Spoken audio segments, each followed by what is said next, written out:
Welcome back to my YouTube channel. Once again ನೀವು ನೋಡ್ತಾ ಇದ್ದೀರಾ ಚೈತ್ರಿಕಾ ಭಟ್ ಯೂಟ್ಯೂಬ್ ಚಾನಲ್. ಇವತ್ತು ನಾನು ಇನ್ನೊಂದು ಹೊಸ ವಿಡಿಯೋ ಜೊತೆ ನಿಮ್ಮ ಮುಂದೆ ಇದ್ದೀನಿ. ಇದು ಸಹ ಡೆಲಿವರಿ ರಿಲೇಟೆಡ್ನೇ, ಅಂದರೆ ಇದು ಆಫ್ಟರ್ ಡೆಲಿವರಿ ವಿಡಿಯೋ.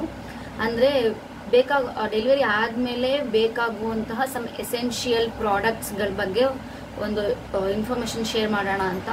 ಬಿಕಾಸ್ ನಾನಿವಾಗ ಆ ಫೇಸ್ನ ದಾಟಿ ಬಂದಿರೋದ್ರಿಂದ ನನಗಿದ್ದ ಕನ್ಫ್ಯೂಷನ್ಸು ಅಥವಾ ನನಗೆ ಇದ್ದಿದ್ದಂಥ ಲ್ಯಾಕ್ ಆಫ್ ಇನ್ಫಾರ್ಮೇಷನ್ ಸಹ ಎಷ್ಟೊಂದು ಜನಕ್ಕೆ ಇರುತ್ತೆ. ಸೊ ಅವ್ರಿಗೆಲ್ಲೋ ಇದು ಒಂದು ಕಡೆ ಹೆಲ್ಪ್ ಆಗ್ಬೋದು ಅನ್ನೋದಕ್ಕೋಸ್ಕರ ಇದೊಂಥರ ಇನ್ಫಾರ್ಮೇಟಿವ್ ವಿಡಿಯೋ ಥರ ನಾನು ತೊಗೊಂಡ್ಬಂದಿದ್ದೀನಿ ನಿಮ್ಮ ಮುಂದೆ. ನಾನು ಸಹ ನನಗೆ ಕೆಲವನ್ನ ನನ್ನ ಫ್ರೆಂಡ್ಸ್ ಸಜೆಸ್ಟ್ ಮಾಡಿದ್ರು, ಕೆಲವು ನಾನು ಗೂಗಲಲ್ಲಿ ನೋಡಿ ತಿಳ್ಕೊಂಡೆ, ಕೆಲವು ನನಗೆ ಗಿಫ್ಟ್ ಬಂದಿತ್ತು ಪ್ರಾಡಕ್ಟ್ಸು. ಸೊ ಅದನ್ನು ನಾನು ನಿಮ್ಮ ಜೊತೆ ಶೇರ್ ಮಾಡ್ಕೊಳ್ಳೋಣ ಅಂತ. ಫಸ್ಟ್ ಆ್ಯಂಡ್ ಫಾರ್ಮೋಸ್ಟ್ ಆಗಿ ಒಬ್ವಿಯಸ್ಲಿ ಎಲ್ಲರಿಗೂ ಗೊತ್ತು, ಆಫ್ಟರ್ ಡೆಲಿವರಿ ಬ್ಲೀಡಿಂಗ್ ತುಂಬಾ ಆಗುತ್ತೆ. ಹೇಳೋಕ್ಕಾಗಲ್ಲ, ಅಷ್ಟು ಬ್ಲೀಡಿಂಗ್ಸ್ ಆಗ್ತಾ ಇರುತ್ತೆ. ಅದು ಅಪ್ ಟು ಕೆಲವೊಬ್ಬರಿಗೆ 7 ಡೇಸ್ವರೆಗೂ ಇರುತ್ತೆ ಹೆವಿ ಬ್ಲೀಡಿಂಗ್, ಕೆಲವೊಬ್ಬರಿಗೆ 15 ಡೇಸ್ ಇರುತ್ತೆ, ಕೆಲವೊಬ್ಬರಿಗೆ 45 ಡೇಸು, ಅಥವಾ ಕೆಲವೊಬ್ಬರಿಗೆ ವಿತಿನ್ 3 to 4 ಡೇಸ್ ಸ್ಟಾಪ್ ಆಗಿಬಿಡುತ್ತೆ. It's depends on their body and their ಅವರು ಏನಂತಾರೆ ಅವರ ದೇಹಕ್ಕೆ ಸಂಬಂಧಪಟ್ಟಿದ್ದು. ಒಬ್ಬೊಬ್ರಿಗೆ ಅದು ಒಂದೊಂಥರ ಡಿಫ್ರೆಂಟ್ ಆಗಿರುತ್ತೆ. ನನಗೆ ಹೆಂಗಿತ್ತು ಅಂದರೆ ಆಲ್ಮೋಸ್ಟ್ 5 to 6 ಡೇಸ್ ಇತ್ತು ಹೆವಿ ಬ್ಲೀಡಿಂಗು. ಆಮೇಲೆ ಸ್ಪಾಟಿಂಗ್ಸ್ ಥರ ಆಲ್ಮೋಸ್ಟ್ 45 ಡೇಸ್ ಇತ್ತು. And I got my first period within 1 month. ಅಂದರೆ ನನಗೆ November 3rd ನನಗೆ ಡೆಲಿವರಿ ಆಗಿದ್ದು. December 5th I got my first periods. ನನಗದು ಫಸ್ಟ್ ಪೀರಿಯಡ್ ಅಂತ ನನಗೆ ಅವಾಗಲೇ ಗೊತ್ತಾಗಲಿಲ್ಲ. ಹಾಗೆ ನನ್ನ ಫ್ರೆಂಡ್ಸ್ ಜೊತೆ ಡಿಸ್ಕಸ್ ಮಾಡಿದಾಗ, ಡಾಕ್ಟರ್ಸ್ ಹತ್ರ ಡಿಸ್ಕಸ್ ಮಾಡಿದಾಗ ಅವ್ರಂದ್ರು ನಿನ್ನ ಪೀರಿಯಡ್ಸ್ ಸ್ಟಾರ್ಟ್ ಆಗಿದೆ, ಇಟ್ಸ್ ಅ ರೆಗ್ಯುಲರ್ ಸೈಕಲ್, ನಿಂಗೆ ಸ್ಟಾರ್ಟ್ ಆಗಿದೆ ಅಂತ. ಅಗೇನ್ ಇಟ್ ಡಿಪೆಂಡ್ಸ್, ಒಬ್ಬೊಬ್ರಿಗೆ ಒಂದೊಂದು ಥರ. ಕೆಲವೊಬ್ಬರಿಗೆ ಅಪ್ ಟು 1 year ಅವರು ಪೀರಿಯಡ್ಸೇ ಆಗಲ್ಲ, ಕೆಲವೊಬ್ಬರಿಗೆ once in 3 months, once in 4 months ಆ ಥರ ಆಗುತ್ತೆ. ಕೆಲವೊಬ್ಬರಿಗೆ ರೆಗ್ಯುಲರ್ ಆಗಿ ನೆಕ್ಸ್ಟ್ ಮಂತಿಂದನೇ ಸೈಕಲ್ ಸ್ಟಾರ್ಟ್ ಆಗಿಬಿಡುತ್ತೆ. ನನಗೆ ನೆಕ್ಸ್ಟ್ ಮಂತಿಂದನೇ ಸೈಕಲ್ ಸ್ಟಾರ್ಟ್ ಆಯಿತು. ಸೊ ಹಾಸ್ಪಿಟಲಲ್ಲಿ ನನಗೆ ಕೊಟ್ಟಿದ್ದು ಹಾಸ್ಪಿಟಲಲ್ಲಿ ಈ ಥರ ಮಮ್ಮ ಆ್ಯಂಡ್ ಮೀ ಅಂತ ಮೆಟರ್ನಿಟಿ ಪ್ಯಾಡು. ಬಟ್ ನನಗಿದು ಅಷ್ಟು ವರ್ತಿ ಅಂತ ಅನ್ನಿಸ್ಲಿಲ್ಲ. ಅಂದರೆ ನನಗಾಗ್ತಿದ್ದಂಥ ಹೆವಿ ಬ್ಲೀಡಿಂಗಿಗೆ ಇದು ಕಂಫರ್ಟಬಲ್ ಆಗು ಸಹ ಇರಲಿಲ್ಲ. ಸೊ ನಾನು ಇದನ್ನು ಯೂಸ್ ಮಾಡಿಲ್ಲ. ನಾವು ಹೆಂಗೆ ಕೊಟ್ಟಿದ್ರು ಪ್ಯಾಕೆಟ್ ಹಾಗೆ ಇದೆ. ಸೊ ನಾನು ಇದನ್ನು ಓಪನೇ ಮಾಡಿಲ್ಲ. ಬಿಫೋರ್ ದಿಸ್ ನಾನು ಹಾಗೆ ನಿಮಗೆ ಪ್ರೀವಿಯಸ್ ವಿಡಿಯೋದಲ್ಲಿ ಹೇಳಿದಾಗೆ, ನಾನು ಕನ್ಸೀವ್ ಆಗಿದ್ದ ಟೈಮಲ್ಲೇ ನನ್ನ ಇನ್ನೊಬ್ಳು ಫ್ರೆಂಡು ಅವಳದು ಡೆಲಿವರಿ ಆಗಿತ್ತು. ಸೊ ಅವಳು ನನ್ನ ಜೊತೆ ಸ್ವಲ್ಪ ಅವಳ ಎಕ್ಸ್ಪೀರಿಯನ್ಸಸ್ನ, ಅವಳು ತೊಗೊಂಡಿದ್ದಂಥ ಪ್ರಾಡಕ್ಟ್ಸ್ಗಳನ್ನ ನನಗೆ ಶೇರ್ ಮಾಡಿದ್ಲು, ಲಿಂಕ್ಸ್ ಎಲ್ಲ ಶೇರ್ ಮಾಡಿದ್ಲು. ಸೊ ನೀನು ಹೋಗ್ತಿರೋ ಹಾಸ್ಪಿಟಲ್ ಹೆಂಗಿರುತ್ತೇನೋ ಗೊತ್ತಿಲ್ಲ, ಸೇಫರ್ ಸೈಡ್ ನೀನು 1 ಪ್ಯಾಕೆಟ್ ಬಿಫೋರ್ ಡೆಲಿವರಿ ಬೈ ಮಾಡಿಬಿಡು. ಆಫ್ಟರ್ ದಟ್ ಅವ್ರು ಕೊಡೋ ಪ್ರಾಡಕ್ಟ್ ನಿನಗೆ ಕನ್ಫರ್ಟಬಲ್ ಅಂತ ಅನ್ಸಿದ್ರೆ ನೀನು ಅದನ್ನೇ ಯೂಸ್ ಮಾಡ್ಬೋದು, ಇಲ್ಲ ನಿನ್ನ ಪ್ರಾಡಕ್ಟ್ನ ನೀನು ಯೂಸ್ ಮಾಡ್ಬೋದು, ಸೇಫರ್ ಸೈಡ್ ಇಟ್ಕೊಂಡ್ಬಿಡು ಅಂತ. ಸೊ ನಾನು ಅವಳದು ರೆಫರೆನ್ಸಲ್ಲಿ ಒಂದು ಪ್ರಾಡಕ್ಟ್ನ ಬೈ ಮಾಡಿದೆ. ಸೊ ನನಗೆ ಅದು ತುಂಬ ಹೆಲ್ಪ್ಫುಲ್ ಆಯಿತು. ನಾನು ಅವ್ಳಿಗೆ ಥ್ಯಾಂಕ್ಸ್ ಅಂತ ಹೇಳ್ತೀನಿ, ನನಗೆ ಇದನ್ನು ರೆಕಮೆಂಡ್ ಮಾಡಿದ್ದಕ್ಕೆ. ನಾನು ಅದನ್ನು ಯೂಸ್ ಮಾಡಿದ್ದೀನಿ. ಸೊ ನಿಮಗೆ ತೋರಿಸ್ತಾ ಇದ್ದೀನಿ. ಇದು ನ್ಯೂ ಮಾಮ್ ಅಂತ ಪ್ರಾಡಕ್ಟ್ ನಾನು ಇಲ್ಲಿ ಓಪನ್ ಮಾಡಿದ್ದೀನಿ. ಇದು ನ್ಯೂ ಮಾಮ್ ಅಂತ. ಇದು ನನ್ನ ಸೆಕೆಂಡ್ ಪ್ಯಾಕೆಟ್. ನಾನು ಫಸ್ಟ್ 1 ಪ್ಯಾಕೆಟ್ ಮೊದಲೇ ಬಿಫೋರ್ ಡೆಲಿವರಿ ಬೈ ಮಾಡಿದ್ದೆ. ಸೊ ಅದು ನನ್ನ ಹಾಸ್ಪಿಟಲ್ ಇರಬೇಕಾದ್ರೆ ಫುಲ್ಲಾಗಿ ಖಾಲಿ ಆಯಿತು. ಸೊ ಹಾಗೆ ನಾನು ಇನ್ನೊಂದು ಪ್ಯಾಕೆಟ್ನ ಬೈ ಮಾಡಿದೆ. ಸೊ ಇದು ನ್ಯೂ ಮಾಮ್ ಅಂತ ಮೆಟರ್ನಿಟಿ ಪ್ಯಾಡ್ಸ್ ಅಂತಲೇ ಬರುತ್ತೆ, ಮೆಟರ್ನಿಟಿ ಸ್ಯಾನಿಟರಿ ಪ್ಯಾಡ್ಸ್ ಅಂತಲೇ. ಯೂಶ್ವಲಿ 5 ಇರುತ್ತೆ 1 ಪ್ಯಾಕೆಟಲ್ಲಿ. ಇದು 4+1 ಇದೆ. ಇದಕ್ಕೆ ಸಪ್ರೇಟಾಗಿ ಇದು ಸಹ ಬರುತ್ತೆ. ಏನಂತಾರೆ ಮೆಟರ್ನಿಟಿ ಪ್ಯಾಂಟಿ ಅಂತ ಕರಿಬೋದು, ಅಥವಾ ಫಿಕ್ಸೇಟರ್ ಅಂತ ಸಹ ಕರಿಬೋದು ನೀವು, ಫಿಕ್ಸೇಟರ್ ಅಂತ. ಸೊ ಅಗೇನ್ ಇದು ಮೆಟರ್ನಿಟಿ ಪ್ಯಾಡು. ನಾನು ಓಪನ್ ಸಹ ಮಾಡಿ ತೋರಿಸ್ತೀನಿ ನಿಮಗೆ ಪ್ರಾಡಕ್ಟ್. ಇದು ಅವ್ರದ್ದೇನೆ maternity new mom disposable pad fixator ಅಂತ. ಸೊ ಪ್ಯಾಂಟೀಸ್ ಬದಲಿಗೆ ಇದು ಯೂಸ್ ಆ್ಯಂಡ್ ಥ್ರೋ ಫಿಕ್ಸೇಟರ್ ಥರ ಯೂಸ್ ಮಾಡೋದು. Like it's just like a panty, but ನಮ್ಮ ರೆಗ್ಯುಲರ್ ಬಟ್ಟೆ ಪ್ಯಾಂಟಿ ಇರಲ್ಲ ಇದು, ಓಕೆನಾ. ಸೊ ಇದು ಈ ಥರ ಇರುತ್ತೆ ಪ್ಯಾಂಟಿನ. ನಿಮಗೆ ಫಿಕ್ಸೇಟರ್ ಅಥವಾ ಪ್ಯಾಂಟಿ ಅಂತ ಕರಿಬೋದು. ಹಿಂಗಿರುತ್ತೆ, you can see. It's just like normal panties ಥರನೇ ಇರುತ್ತೆ, ಬಟ್ ಇದು ವೈಡ್ ರೇಂಜ್ ಆಗಿರುತ್ತೆ, ಈ ಥರ ವೈಡ್ ಆಗಿರುತ್ತೆ ಈ ಥರ. ಸೊ ಇಲ್ಲಿ ಮೆಟರ್ನಿಟಿ ಪ್ಯಾಡ್ನ ಫಿಕ್ಸ್ ಮಾಡೋದು. ಸೊ ಇದನ್ನ ಮತ್ತೆ ವಾಶ್ ಮಾಡೋ ಅಂಥದ್ದೆಲ್ಲ ಏನು ಗೋಜಿರಲ್ಲ, ಬಿಕಾಸ್ ಆ ಹೆವಿ ಬ್ಲೀಡಿಂಗ್ಸ್ ಅದನ್ನೆಲ್ಲ ಯಾರು ವಾಶ್ ಎಲ್ಲ ಮಾಡ್ತಾ ಇರಲ್ಲ. ಈವನ್ ಹಾಸ್ಪಿಟಲಲ್ಲಿ ಆ ಫೆಸಿಲಿಟಿ ಎಲ್ಲ ಇರಲ್ಲ. They just dump and they'll dispose it in a good manner. ನಾನು ಇದ್ದಿದ್ದು ಹಾಸ್ಪಿಟಲಲ್ಲಿ ಎವ್ರಿಥಿಂಗ್ ವಾಸ್ ಎಕ್ಸಲೆಂಟ್. ಸೊ ಇದು ನಂಗೆ ತುಂಬ ಈಸಿ ಆಯಿತು ವೇರ್ ಮಾಡೋದಕ್ಕೆ. ಸೊ ಸ್ಟಿಚ್ ಎಲ್ಲ ಹಾಕಿರ್ತಾರೆ. ಸೊ ನಿಮಗೆ ನಾರ್ಮಲ್ ಪ್ಯಾಂಟ್ ಇಲ್ಲಾಂದರೆ ಬಟ್ಟೆದು ಸ್ಟಿಚ್ ಇರುತ್ತೆ. ಅಗೇನ್ ಆಫ್ಟರ್ ಡೆಲಿವರಿ ನಿಮಗೂ ಸ್ಟಿಚ್ ಇರುತ್ತೆ ನಾರ್ಮಲ್ ಡೆಲಿವರಿ ಅಂತಂದರೆ. ಸೊ ಯು ಕೆನಾಟ್ ಆ ಸ್ಟಿಚ್ ಮೇಲೆ ಬಟ್ಟೆದು ಸ್ಟಿಚ್ಚು ಆದರೆ ಅದೆಲ್ಲ ಡಿಸ್ಟರ್ಬ್ ಆಗುತ್ತೆ ಆ ಸ್ಟಿಚಸ್ಗೆ. ಸೊ ಇದು ತುಂಬ ಈಸಿಯಾಗಿ ಕಂಫರ್ಟಬಲ್ ಆಗಿ ಇರುತ್ತೆ. ಸೊ ಎಲ್ಲೂ ಲಾಂಗ್ ಸ್ಟಿಚ್ ಇಲ್ಲ, ನೀವು ನೋಡ್ಬೋದು ಈ ಥರ. ಸೊ ಈಸಿಯಾಗಿ ಕಂಫರ್ಟಬಲ್ ಆಗಿರುತ್ತೆ, ಎಲ್ಲೂ ಎಲಾಸ್ಟಿಕ್ ಇಲ್ಲ. ಸೊ ನಿಮ್ಗೆ ಅದು ತುಂಬ ಪ್ರೆಸ್ ಆಗಲ್ಲ, ಯು ಫೀಲ್ ಕಂಫರ್ಟಬಲ್ ಆಗಿರುತ್ತೆ. ನನಗಂತೂ ತುಂಬ ಕಂಫರ್ಟಬಲ್ ಆಗಿತ್ತು. This is ಫಿಕ್ಸೆಟೆಡ್.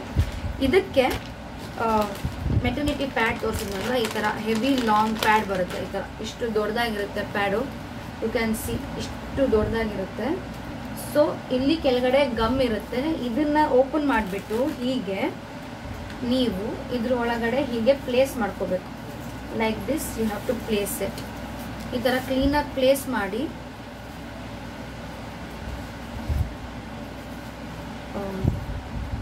ಒಂದು ನಿಮಿಷ ತೋರಿಸ್ತೀನಿ.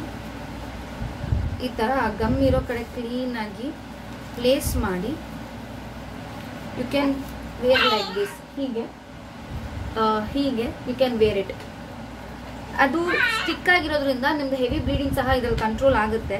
ನೀವೇ ನೋಡ್ತಾ ಇದ್ರೆ ಸಖತ್ತು ದೊಡ್ಡದಾಗಿದೆ ಇದು, almost new Born baby size ಇದೆ ಇದು. ಸೊ ಇಷ್ಟು ದೊಡ್ಡದಾಗಿರುತ್ತೆ. ಇದನ್ನ ಈ ಫಿಕ್ಸೇಟರ್ ಜೊತೆ ಹಾಕಿ ಯೂಸ್ ಮಾಡ್ಬೋದು. ನನಗೆ 2 ಪ್ಯಾಡ್ಸ್ ಇನ್ನು ಡೇ ಸಾಕಾಗ್ತಿತ್ತು. ಅಂದರೆ ಬೆಳಿಗ್ಗೆ ಸ್ನಾನ ಮಾಡಿ ಹಾಕ್ಕೊಂಡ್ರೆ ಮತ್ತೆ ಈವ್ನಿಂಗ್ ಮತ್ತೆ ಸ್ನಾನ ಮಾಡ್ಸೋಕ್ಕೆ, ಅಂದರೆ ವಾಷಿಂಗಿಗೆ ಬರ್ತಾರೆ ನಾರ್ಮಲ್ ಡೆಲಿವರಿ ಆದವ್ರಿಗೆ. ಸೊ ಅವಾಗ ಒಂದು, ಇವಾಗ ಆಮೇಲೆ ಒಂದು ಚೇಂಜ್, ದಿನಕ್ಕೆ 2 ಪ್ಯಾಡ್ ಚೇಂಜ್ ಮಾಡಿದ್ರೆ ಸಾಕಾಗ್ತಾ ಇತ್ತು. ನನಗೆ ಇದು ಎನಫ್ ಅಂತ ಅನ್ನಿಸ್ತಾ ಇತ್ತು. ನಾನು ತೊಗೊಂಡಿದ್ದು size not sure 45 centimetres into 21 centimetre, medium size ಅಂತ ಲಾರ್ಜ್ ಅಂತ ಅನ್ಕೋತೀನಿ. ಲಾರ್ಜ್ ಸೈಜ್ ತೊಗೊಂಡಿದ್ದೆ ನಾನು. ಸೈಜ್ ಮ್ಯಾಕ್ಸಿಮಮ್ ಸೈಜ್ ತೊಗೊಂಡಿದ್ದೆ ನಾನು. ಸೊ ಇಟ್ ಡಿಪೆಂಡ್ಸ್, ನಿಮಗೆ ಆಲ್ಮೋಸ್ಟ್ ಮ್ಯಾಕ್ಸಿಮಮ್ ತೊಗೊಂಡ್ರೆ ಬೆಸ್ಟ್ ಅನ್ಸುತ್ತೆ. ಬಿಕಾಸ್ ಆ ಟೈಮಲ್ಲಿ ತುಂಬಾ ಬ್ಲೀಡಿಂಗ್ ಆಗ್ತಾ ಇರುತ್ತೆ. ಸೊ ಕಂಟ್ರೋಲ್ ಆಗಬೇಕು ಅಂತಂದರೆ ಒಬ್ವಿಯಸ್ಲಿ ಸ್ವಲ್ಪ ದೊಡ್ಡ ಸೈಜ್ ತೊಗೊಂಡ್ರೆ ಒಳ್ಳೆಯದು. ಇದು ಬ್ಲೀಡಿಂಗಿಗೆ ಸಂಬಂಧಪಟ್ಟಿದ್ದು. ಸೊ ನಾನು ಇದನ್ನು ಯೂಸ್ ಮಾಡ್ತಾ ಇದ್ದೆ. ದೆನ್ ನನಗೆ ಹಾಸ್ಪಿಟಲ್ ಕೊಟ್ಟಿದ್ದು ಮೆಟರ್ನಿಟಿ ಪ್ಯಾಡ್ಸ್ಗಿಂತ I felt this is more comfortable. Next ಇನ್ನೊಂದು ಬರೋದು ಮೆಟರ್ನಿಟಿ ಬ್ರೆಸ್ಟ್ ಪ್ಯಾಡ್ಸ್ ಅಂತ.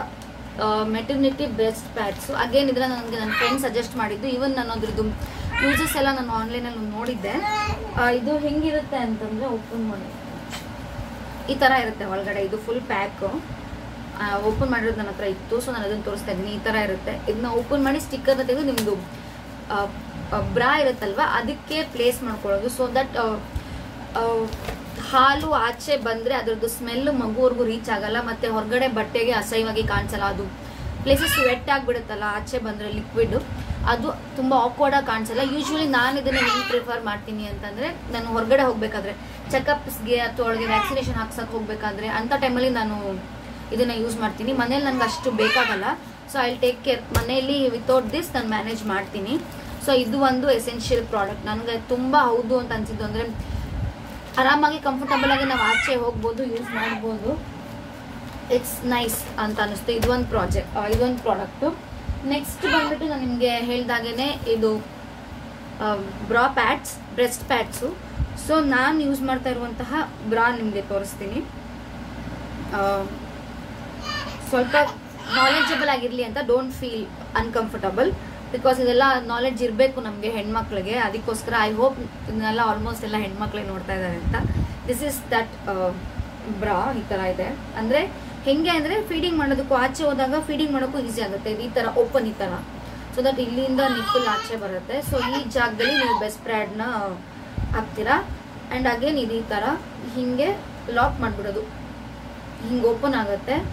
ಹೀಗೆ ಲಾಕ್ ಮಾಡಿದ್ರೆ ಇಟ್ಸ್ ಲಾಕ್, ಕವರ್ ಆಗಿರುತ್ತೆ. ನಿಮಗೇನು ಆರಾಮ್ಸೆ ಈಸಿಯಾಗೂ ಸಹ ನೀವು ಇದನ್ನು ಓಪನ್ ಮಾಡ್ಬೋದು. ಹೀಗೆ ಓಪನ್ ಮಾಡ್ಬೋದು, ಹೀಗೆ ಲಾಕ್ ಮಾಡ್ಬೋದು. ವಿತಿನ್ 1 ಹ್ಯಾಂಡ್ ನೀವು ಯೂಸ್ ಮಾಡ್ಬೋದು. ಎಲ್ಲಾದರೂ ಫೀಡ್ ಮಾಡೋದಕ್ಕೆ ಹೋಗಿದ್ದ, ನೀವೆಲ್ಲೋ ಟ್ರಾವೆಲಿಂಗಲ್ಲಿ ಇರ್ತೀರಾ, ಫೀಡ್ ಮಾಡಬೇಕಾಗಿರುತ್ತೆ, ಒಂದು ಕೈಯಲ್ಲಿ ಮಗು ಇರುತ್ತೆ, ಇನ್ನೊಂದು ಕೈಯಲ್ಲಿ ನೀವು ಆರಾಮ್ಸೆ ಇದನ್ನು ಯೂಸ್ ಮಾಡ್ಬೋದು. ಈಸಿಯಾಗಿ ಲಾಕ್ ಆ್ಯಂಡ್ ಅನ್ಲಾಕ್ ಮಾಡ್ಬೋದು. ಇದು ಒಂದು ಪ್ರಾಡಕ್ಟು. ಆ್ಯಂಡ್ ಅಗೇನ್ ಇನ್ನೊಂದು ಪ್ರಾಡಕ್ಟ್ ಬಂದು ಆಚೆ ಹೋಗಬೇಕಾದ್ರೆ, ಆ್ಯಕ್ಚುಲಿ ಇದು ನನಗೆ ನನ್ನ ಫ್ರೆಂಡ್, ನನಗೆ ನಂದು ಸೀಮಂತದಲ್ಲಿ ನನಗೆ ನನ್ನ ಸ್ಕೂಲ್ ಫ್ರೆಂಡ್ ಗಿಫ್ಟ್ ಮಾಡಿದ್ದು. ಸೊ ತುಂಬ ಹೆಲ್ಪ್ಫುಲ್ ಆಗಿದ್ದಂಥ ಗಿಫ್ಟ್ ಇದು ನನಗೆ. ಆ್ಯಕ್ಚುಲಿ ಹೇಳ್ಬೇಕು ಅಂದರೆ ಇದು she got it from Meesho. ಹೆಂಗೆ ಗೊತ್ತಾಯ್ತು ನಾನು ನೆಕ್ಸ್ಟ್ ಅವಳನ್ನ ಕೇಳಿದೆ, ನನಗೆ ಇನ್ನೊಂದು ಬೇಕಾಗಿತ್ತು. ಸೊ ನೀನು ಎಲ್ಲಿ ತೊಗೊಂಡಿದ್ದು ಅಂತ ಕೇಳಿದೆ. ಸೊ ಅವಳು ನನಗೆ ಹೇಳಿದ್ಲು ಹೀಗೆ ಮೀಶೋದಲ್ಲಿ ನಾನು ಪರ್ಚೇಸ್ ಮಾಡಿದ್ದು ಅಂತ. ಒಳ್ಳೆ ಗುಡ್ ಕ್ವಾಲಿಟಿ ಲಾಂಗ್ ಡ್ರೆಸ್ ಥರ ಇದೆ. ಹಿಂಗೆ ಲಾಂಗ್ ಡ್ರೆಸ್ಸು, ಇದಕ್ಕೊಂದು ಕೋಟ್ ಸಹ ಇದೆ. ಆ್ಯಂಡ್ ಅಗೇನ್ ಇಲ್ಲಿ ನಿಮಗೆ ಒಂದು ಜಿಪ್ ಬರುತ್ತೆ, ಆ ಕಡೆ ಈ ಕಡೆ ಎರಡು ಸೈಡು ಜಿಪ್ ಬರುತ್ತೆ. ಈ ಥರ ಹಿಂಗೆ ಓಪನ್ ಮಾಡ್ಬೋದು. ಆ್ಯಂಡ್ ಅಗೇನ್ ಒಳಗಡೆ ನೀವು ಬ್ರಾ ಹಾಕಿದ್ರೂ ಅದು ಈಸಿಯಾಗಿ ಲಾಕು ಅನ್ಲಾಕ್ ಥರ ಇರುತ್ತೆ. ಸೊ ನೀವು ಈಸಿಯಾಗಿ ಒಂದೇ ಹ್ಯಾಂಡಲ್ ಯೂಸ್ ಮಾಡಿ ಕೂಡಿಸ್ಬೋದು. This is one dress. ಇದು ನನಗೆ ಗಿಫ್ಟ್ ಬಂದಿದ್ದು ನನ್ನ ಫ್ರೆಂಡಿಂದ. ನಾನು ಇದನ್ನು ನೋಡಿ ಇದೇ ಥರನೇ ಚೆಕ್ ಮಾಡಿ ಇನ್ನೊಂದು ನಾನೇ ಬೈ ಮಾಡಿದೆ, ಅದೇ ಥರನೇ ಬಟ್ ಸ್ವಲ್ಪ ಡಿಫ್ರೆಂಟ್ ಪ್ಯಾಟ್ರನಲ್ಲಿ ಬೈ ಮಾಡಿದೆ. ಆ್ಯಂಡ್ ಡಿಫ್ರೆಂಟ್ ಕಲರಲ್ಲಿ ಸಹ ಬೈ ಮಾಡಿದೆ. ಸೊ ಒಂದೇ ಕಲರ್ ಬೇಡ ಅಂತ. ಸಿಂಗಲ್ ಡ್ರೆಸ್, ಇದು ಒನ್ ಪೀಸ್ ಡ್ರೆಸ್. ನೀವು ಆರಾಮ್ಸೆ ಹಾಕೊಂಡು ಹೋಗ್ಬೋದು. ಎಲ್ಲಾದರೂ ರೆಗ್ಯುಲರ್ ಮಂತ್ಲಿ ಚೆಕಪ್ ಹೋಗ್ಬೇಕಾದ್ರೆ, ಇಲ್ಲ ಮಗುಗೆ ವ್ಯಾಕ್ಸಿನೇಷನಿಗೆ ಹೋಗ್ಬೇಕಾದ್ರೆಲ್ಲ ತುಂಬಾ ಯೂಸ್ ಆಗುತ್ತೆ. ಇದು ಇನ್ನೊಂದು ಡ್ರೆಸ್ಸು ನಾನು ತೊಗೊಂಡಿದ್ದು. ಅಗೇನ್ ಇದು ಸಹ ಮೀಶೋದಲ್ಲೇ. ಇದಕ್ಕೆ ಕೋಟ್ ಎಲ್ಲ ಏನೂ ಇಲ್ಲ. So simple dress. ಇದು ಸಹ ಇಲ್ಲಿ ಈ ಥರ ಜಿಪ್ ಇದೆ. ಹಿಂಗೆ ಒಂದು ಜಿಪ್ ಹಿಂಗೆ ಓಪನ್ ಮಾಡ್ಬೋದು. ಸೊ ಇವಾಗ ಗುಡ್ ಟು ಫೀಲ್ ಎಲ್ಲಾದರೂ ಸರಿ. ನೀವು ಕಾರಲ್ಲಿ ಹೋಗ್ತಾ ಇದ್ರೆ, ಸಾರಿ ನನ್ನ ಮಗಳು ಕಿರ್ಚ್ತಾ ಇದ್ದಾಳೆ, ಅವಳು ಇಲ್ಲೇ ಇದ್ದಾಳೆ, ಅವಳು ಮಾತಾಡಿಸ್ಬೇಕು ಅಂತ. ಇದು ನೀವೆಲ್ಲಾದರೂ ಕಾರಲ್ಲಿ ಹೋಗ್ತಾ ಇದ್ರೆ, ಇಲ್ಲಾಂದರೆ ಎಲ್ಲ ಟ್ರಾವೆಲ್ ಮಾಡ್ತಾ ಇದ್ರೆ, ಎಲ್ಲಾದರೂ ಫೀಡಿಂಗ್ ರೂಮಲ್ಲಿ ಇದ್ದಾಗ ಸ್ಯಾರಿ ಎಲ್ಲ ಮೆಸ್ಸಿ ಅಂತ ಅನಿಸುತ್ತೆ ಅಂತ ಅನಿಸಿದಾಗ, ಚೂಡಿದಾರ್ ಎಲ್ಲ ಅನ್ಕಂಫರ್ಟಬಲ್ ಆಗಿರುತ್ತೆ ಅಂಥ ಟೈಮಲ್ಲಿ ಈ ಥರದ್ದು ಗೌನ್ಗಳನ್ನ, ಸಿಂಗಲ್ ಪೀಸ್ ಡ್ರೆಸ್ಗಳನ್ನ ನೀವು ಯೂಸ್ ಮಾಡ್ಬೋದು. ಸುಮ್ಮನೆ ಹಾಕೊಳ್ಳೋದು ಫುಲ್ ಲೆಂತ್ವರೆಗೂ ಇರುತ್ತೆ. ನಿಮಗೆ ಈಸಿಯಾಗಿ ಕಂಫರ್ಟಬಲ್ ಆಗಿರುತ್ತೆ. 2-3 ಲೇಯರ್ ಬಟ್ಟೆಗಳನ್ನ ಹಾಕೋಬೇಕು ಅನ್ನೋದೆಲ್ಲ ಏನೂ ಇರಲ್ಲ. ಈಸಿಯಾಗಿ ಕಂಫರ್ಟಬಲ್ ಆಗಿರುತ್ತೆ. ನೀವು ಆರಾಮಾಗಿ ಫೀಲ್ ಮಾಡ್ಬೋದು. ಇದಿಷ್ಟು ರೆಗ್ಯುಲರ್ ಪ್ರಾಡಕ್ಟ್ಸ್, ಎಸೆನ್ಷಿಯಲ್ ಪ್ರಾಡಕ್ಟ್ಸ್ ನನಗೆ ಅನಿಸಿದ್ದು ಒನ್ ಮಸ್ಟ್ ಹ್ಯಾವ್ ಅಂತ. ಸೊ ಇದು ಇವತ್ತಿನ ವಿಡಿಯೋ. ನಿಮಗೆ ಇನ್ಫಾರ್ಮೇಟಿವ್ ಆಗಿದೆ ಅಂತ ಅನ್ಕೋತೀನಿ. ಇನ್ನೇನಾದ್ರು ಡೌಟ್ಸ್ ಇದ್ದರೆ ಅಥವಾ ನಿಮ್ಗೇನಾದರೂ ನನ್ನಿಂದ ತಿಳ್ಕೋಬೇಕು ಅಂತ ಅನ್ಸಿದ್ರೆ ಪ್ಲೀಸ್ ಅದನ್ನು ಕೆಳಗಡೆ ಕಮೆಂಟಲ್ಲಿ ತಿಳಿಸಿ. ನಾನು ನನಗಿರುವಂಥ ನಾಲೆಡ್ಜನ್ನು ನಿಮ್ಮ ಜೊತೆ ಶೇರ್ ಮಾಡ್ತೀನಿ ಅಂತ ಹೇಳ್ತಾ ಈ ವಿಡಿಯೋನ ನಾನು ಇಲ್ಲಿಗೆ ನಿಲ್ಲಿಸ್ತಾ ಇದ್ದೀನಿ. Thank you for watching this video. And ಹೀಗೆ ನನಗೆ ಸಪೋರ್ಟ್ ಮಾಡ್ತಾ ಇರಿ, ಲೈಕ್ ಮಾಡ್ತಾ ಇರಿ. ಹಾಗೆ ನನ್ನ ಚಾನಲ್ನ ಸಬ್ಸ್ಕ್ರೈಬ್ ಮಾಡೋದನ್ನು ಮರಿಬೇಡಿ.